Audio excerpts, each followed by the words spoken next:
Olá a todos.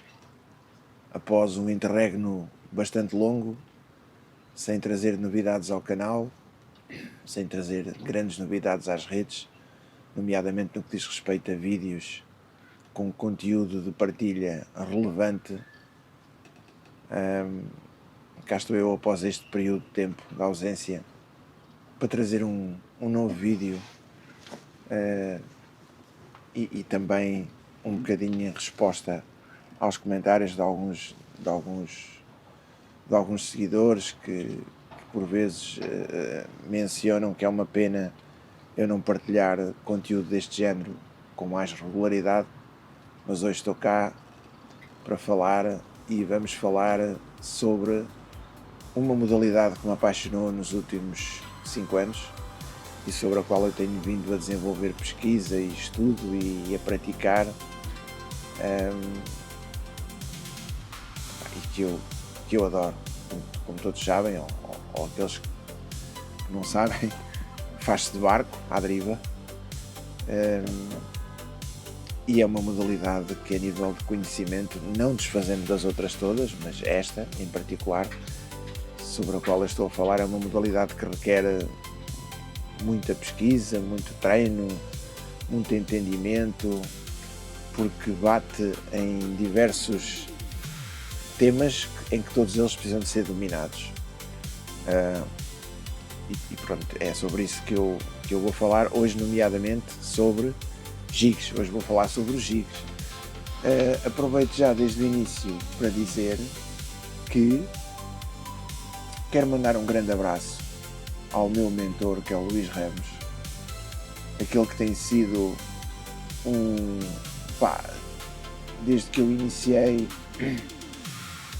esta modalidade, o Luís Ramos tem sido, além do grande craque indiscutível que é, que não precisa de provar nada a ninguém, tem sido um grande amigo e um professor e uma fonte de inspiração, e desde já quero enviar daqui um abraço para ele. Luís, muito obrigado por estares aí sempre quando é necessário, e muito obrigado pelo que vieste trazer aqui ao seminário em julho, que veio complementar muito daquilo que já tínhamos conversado e que tens vindo a partilhar ao longo dos últimos anos no teu canal. O Luís é, a nível nacional e internacional também, mas quando eu digo a nível nacional, porque estamos a falar em canais de língua portuguesa, é talvez a maior referência a difundir conteúdo sobre o slow pitch jigging, conteúdo fidedigno, conteúdo comprovado e com muita experiência. É talvez o único que nós temos que nos permite, na nossa língua, escutar e aprender.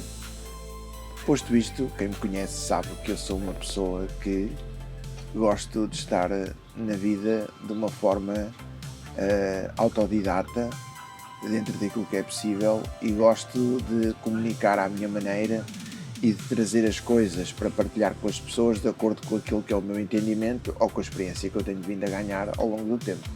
Nesse sentido, como é óbvio, eu não venho aqui preencher, nem competir, nem comparar nada, Deus me livre, com o trabalho do Luís ou de quem quer que seja. Isso seria uma grande estupidez, é um não assunto, e portanto desde já quero esclarecer que estou aqui apenas para trazer e a quem servir ou complementar, trazer aquela que tem sido a minha experiência e que tem sido também as minhas dúvidas e as minhas dificuldades no que diz respeito aos gigs. Quero ainda dizer que o Luís, desde o início, desfez muitas dessas dúvidas, explicou-me muitas coisas, desfez-me dúvidas que não vêm nos livros e que não se encontram em lado nenhum, e outras eu tive que ir desfazendo de acordo com a ação de pesca na água, com aquilo que eu vou fazendo no dia a dia, cada vez que o mar me permite ir lá, e isso depois é o que vale agregado à informação que nós vamos bebendo das várias fontes, seja com o Luís, seja a ler artigos, seja whatever, e depois ter o cuidado também de filtrar essa informação, porque no meio de muita tralha também há coisas que não fazem sentido nenhum. Eu hoje venho tentar aqui trazer aquilo que me atormentou logo no início e até há bem pouco tempo, e há dúvidas que eu nunca vou conseguir desfazer, porque os gigs, falando dos gigs, estas coisinhas, têm muito de engenharia. Eu não percebo nada de engenharia, porque eu não sou engenheiro, nunca serei, apesar de fazer algumas engenhocas, mas eu também não venho aqui discutir a engenharia, porque eu não tenho, como é que se diz, informação, nem tenho formação, nem informação, nem domino nada disso. Aquilo que eu venho aqui discutir é trazer aquilo que é o meu entendimento sobre a geometria dos gigs e o que é que a geometria em cada gig nos poderá ajudar a decidir o que fazer numa determinada hora em ação de pesca, porque, como todos nós sabemos, as condições estão sempre a alterar, a corrente, a profundidade, o vento, a deriva, tudo isto depois mexe com a deriva. Podemos ter correntes numa determinada zona, uma corrente ao cimo, outra à meia água, outra no fundo, ou vice-versa, sei lá. Podem acontecer muitas variantes e é conveniente nós conseguirmos ter um conjunto de gigas que nos permita decidir o que é que nós queremos fazer em função daquilo que encontramos no mar. Obviamente que tudo isto resulta da minha pesquisa e daquilo que eu tenho aprendido.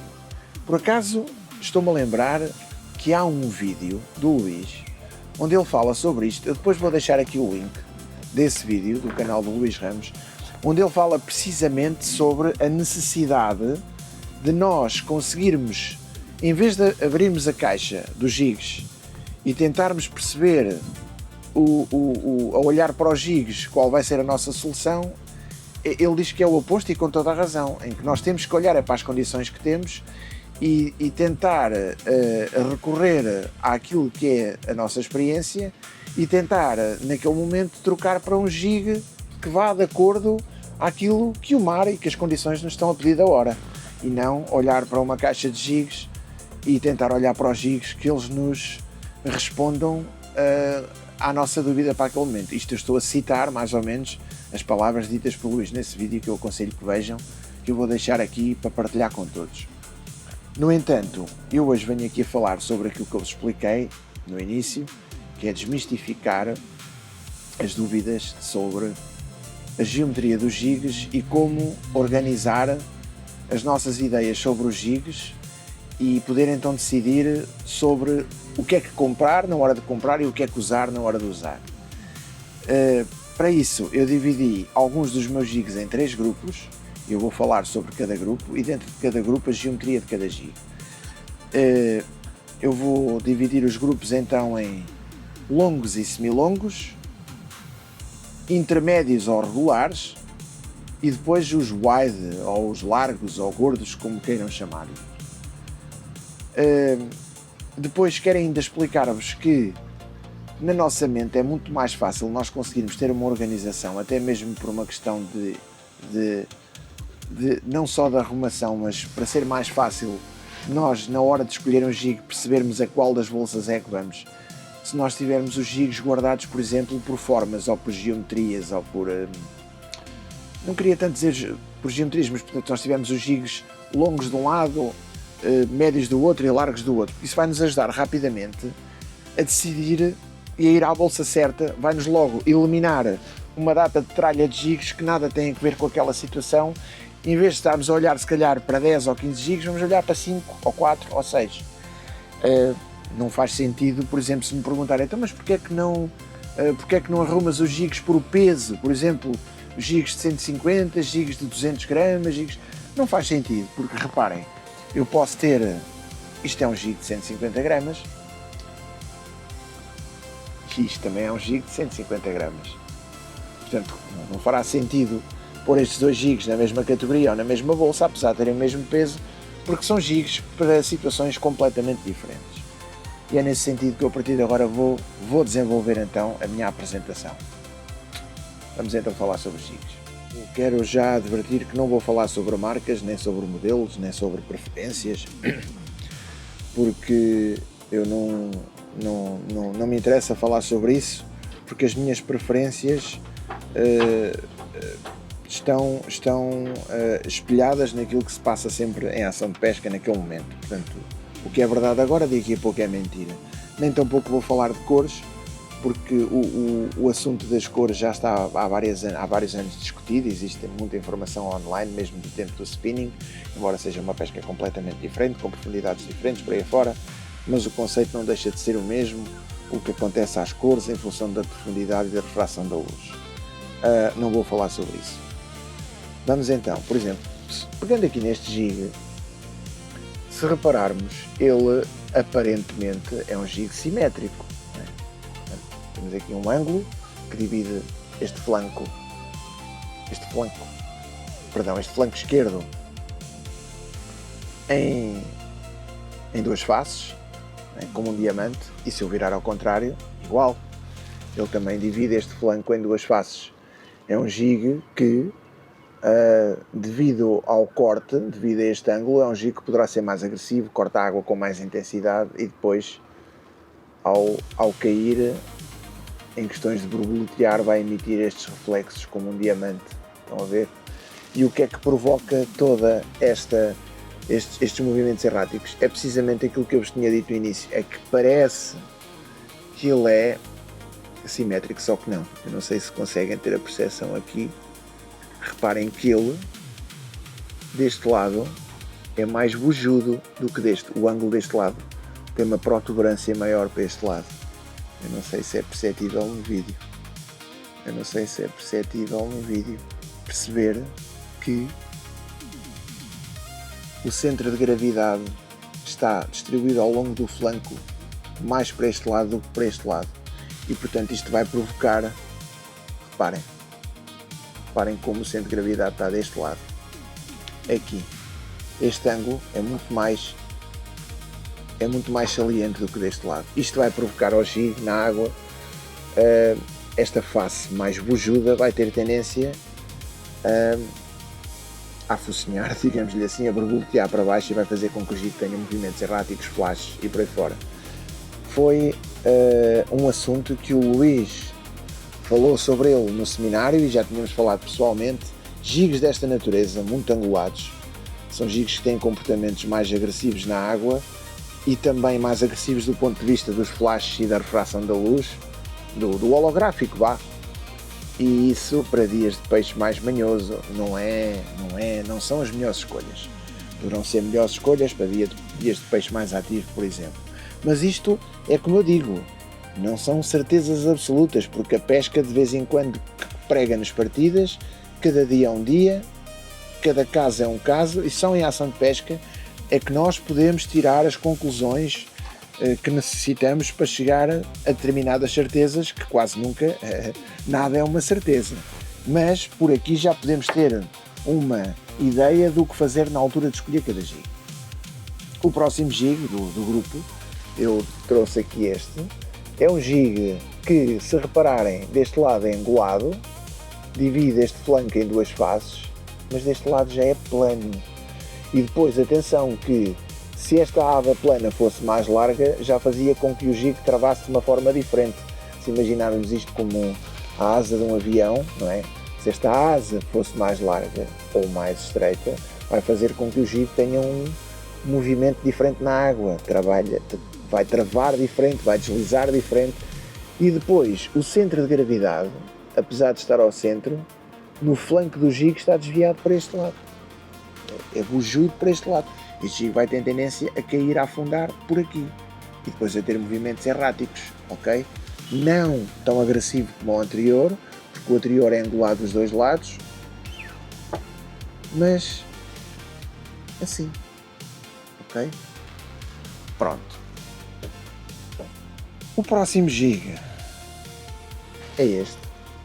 Atenção que isto é tudo dentro do mesmo grupo dos jigs regulares, não é? Ou seja, quando eu digo regulares, para correntes moderadas,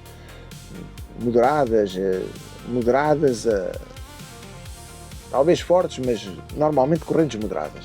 Este aqui, quando eu digo talvez fortes, é um jig que já dá para correntes um bocadinho acima de moderadas, porque tem o centro de gravidade a fugir para a cauda. Ele na cabeça afunila. reparem que ele na cabeça afunila e depois é gordo na cauda, mas a pender para este lado. Deste lado é completamente liso. É um jig que vai subir no movimento ascendente com mais agressividade, porque ele afunila e é como uma faca, e depois desce como um fuso por ser mais pesado na cauda, e os movimentos erráticos vão depender deste centro de gravidade à cauda, que vai funcionar como um pêndulo e vai fazer este jig cair em espiral e fazer uma data de coisas estranhas. É um jig que poderá funcionar mais em situações de corrente mais difícil. Depois vou-vos pegar aqui em 2 jigs de uma vez, porque eu pulo um ao lado do outro de propósito, para vocês perceberem que aparentemente, tirando os olhos e as cores, eles parecem quase iguais, mas são bastante diferentes, e eu vou-vos explicar porquê. Por exemplo, pegando neste jig aqui, ele é um jig que também na cabeça é mais estreitinho e depois engorda aqui do meio para trás até à cauda, mas reparem que ele não é angulado de nenhum dos lados. Ele é um jig totalmente simétrico nos flancos.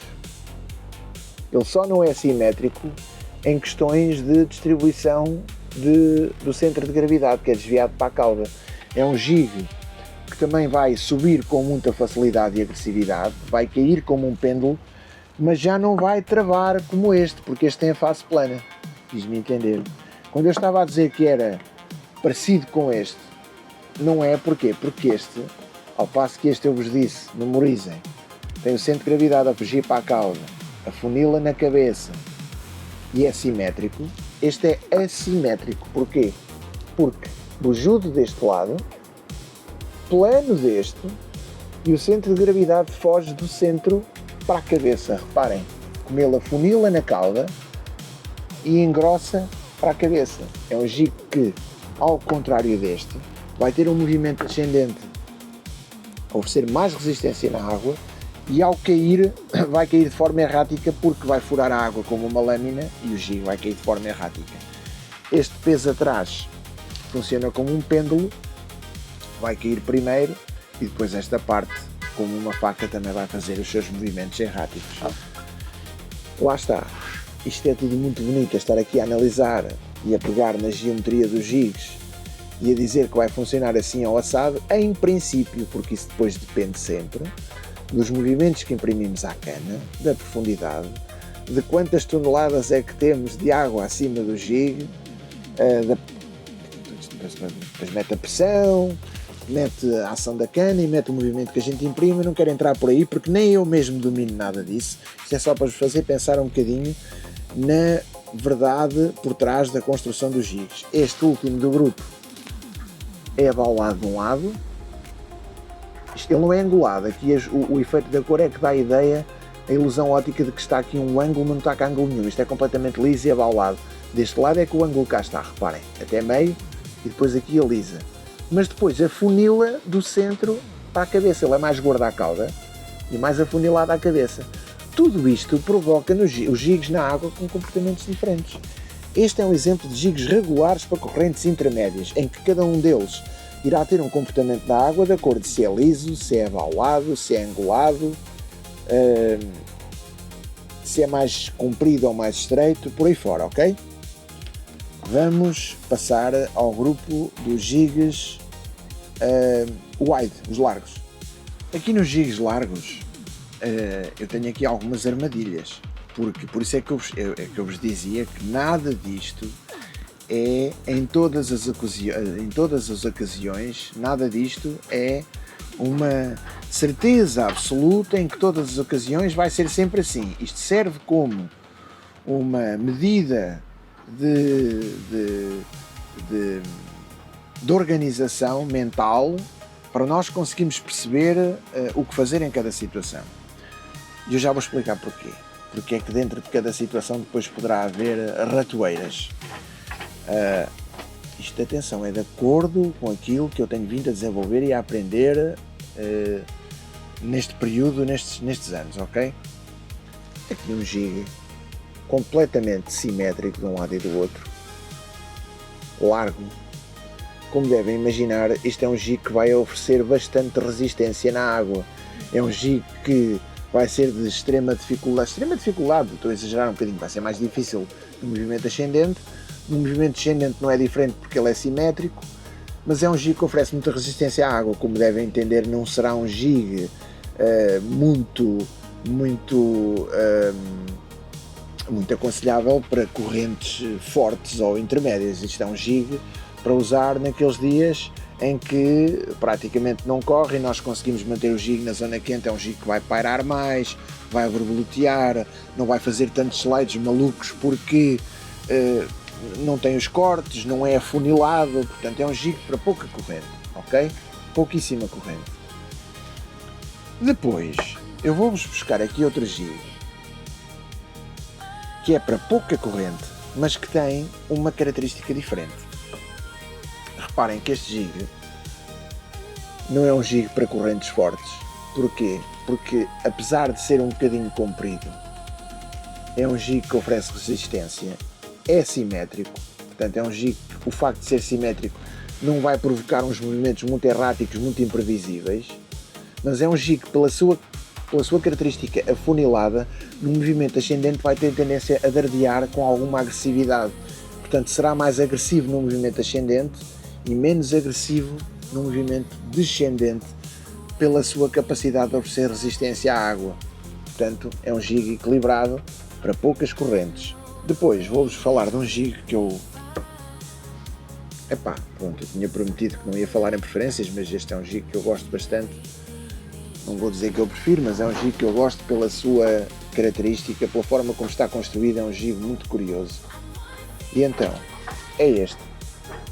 Este jig é todo angulado deste lado, centro de gravidade todo puxado para este lado, e depois aqui é como uma colher, e depois reparem como ele afunila. Este jig dispara muito rapidamente, mas depois é um jig que a cair esta colher oferece muita resistência na água, dardeia, para, embrulha, faz uma data de coisas imprevisíveis. É um jig que, embora seja um jig construído a pensar em pouca corrente, é um jig que poderá ter, pelas suas características de construção, movimentos muito erráticos e muito imprevisíveis. E eu gosto dele por causa disso, ok? E assim ficaram com uma ideia dos jigs mais wide, mais gordos. Agora vamos para o último grupo, que é os jigs longos e semilongos, ou se lhes quiserem chamar, mas às vezes eu chamo na gíria as agulhas.